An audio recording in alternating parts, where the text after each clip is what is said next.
Does your small business have an emergency contact in the case that you suddenly become unavailable? In today's video, I want to talk about how this can be a huge gap in your business if you don't have a plan and what you can do to address this as soon as possible. If you're new here, hi, I'm Julie Yokoyama. I'm a small business operations consultant. On this channel, I share my best strategies for organizing your business backend, protecting your business with risk management strategies, and helping you plan for business growth. So if you're a small service-based business owner, go ahead and hit subscribe below because this content is for you. So today I want to talk about emergency contacts, otherwise known as authorized representatives, essentially whoever represents the business affairs in dealing with the rest of the world. I want to talk about what this role is, why it's so important, and how you can put steps in place to designate this person and get them what they need to be effective if and when the time were to ever come. So essentially, this person is someone that would step into your shoes if you were to be temporarily unavailable or permanently unavailable, whether that be voluntarily or through some sort of emergency or accident. I often like to ask the question to my clients of what happens to the business if something happens to you as the planning risk to work with. And so you can, in succession planning, which I speak to in another video, which you can find linked here, you will think of different scenarios that could potentially happen in the future that may take you away from the business or unable to function in certain aspects of the business. And so then it comes into who would be able to step in and do those activities in your stead. I recommend, if this is your first time thinking about this or planning for this, that you start with the worst case scenario. I know we don't like to think about death. We don't like to think about our mortality, the mortality of people that we know and love, but the reality is it's something that we will all face someday. So if we start with thinking about that, then we are thinking about all the pieces, and then we can start to work that back through succession planning, other scenarios. If we're thinking about if you're suddenly no longer available to be the knowledge holder of the business, to take any action, to answer any questions about the business, what needs to be in place? And let's start with who would be taking action. I would say that the default person will be whoever is the executor of your affairs, meaning who would be cleaning up your life after you pass. And so oftentimes that will be a spouse, a parent, an adult child, a sibling, or a close friend. Maybe if those roles aren't present in your story, then maybe it's some sort of trustee or lawyer or some other hired entity to act in that role. But you start there. And so for the sake of examples, I'm going to start with spouse. You have your spouse as that emergency contact. So maybe they have no interest in knowing anything about the business presently because you're around, you're doing things regularly. So they're not engaging, they don't know anything. What does that person that needs to address all of your affairs in your absence need to know about the business to take any sort of meaningful action? You would then think about, you would designate your person, talk to them about it, because awareness is key and communication is, those two things together are very important. Are they aware that you expect this of them if something were ever to happen?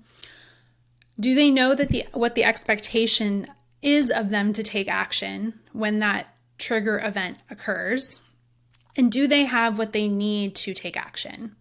So those three things is basically what you need to get started. So when thinking about this role being a spouse or somebody that you frequently travel with, I would also recommend having a second person informed that they would be taking on this role if something were to happen and neither of you were available. So you don't necessarily want to put all your eggs in one basket, but that also doesn't mean that you need to give all the information away to these people. It's pulling together some sort of secured documentation that centrally acknowledges all of the affairs and has some sort of instruction on what actions to take first or whatever to either just keep the business running along on a temporary basis, to transition the business to someone else, in the case that it would be sold or just handed off to family or a team member or a business partner, or shut down completely. So they would be completely informed on what to do in those circumstances. Another thing to think about is if you just want to plan for a temporary departure or absence, maybe that's an extended vacation or something like that, you can think about what are the activities that you're involved in typically during that timeline.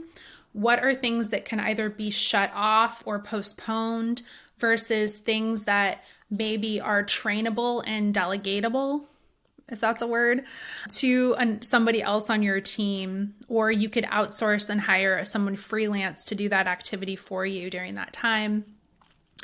That thought exercise of thinking through those things of like how to make it possible for you and who would those alternative points of contact be. So authorized representative is the term that I prefer to use because I feel like it's a little bit more all-encompassing, not just for emergencies. But why is all of this important? For me, it's really important because when you think about the worst case scenario of you suddenly die or are taken away from the business for whatever reason, your business doesn't just end. It doesn't just stop. Everything doesn't just shut down magically. There are actions that someone else in your life is going to need to take to shut the business down piece by piece. Otherwise, if no action's taken, expenses are going to continue to be incurred. Like, are there reoccurring payments happening that are auto pulling off credit cards and bank accounts? Do you have clients that need to be contacted? Are there open invoices? Are there open contracts? Is there payroll for your team? There's all these different components that maybe need to be considered and addressed as soon as possible. And this is going to be on top of these people in your life addressing your other life affairs that they need to clean up and close down. And that's in addition to their own life shit going on.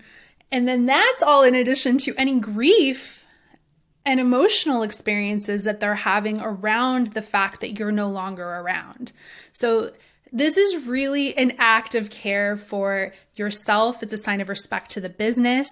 It's a sign of respect and care to those that you love in your life that you want to ensure are taken care of, and that the business that you created as an asset to take care of you and them doesn't become a liability and a burden after you're gone.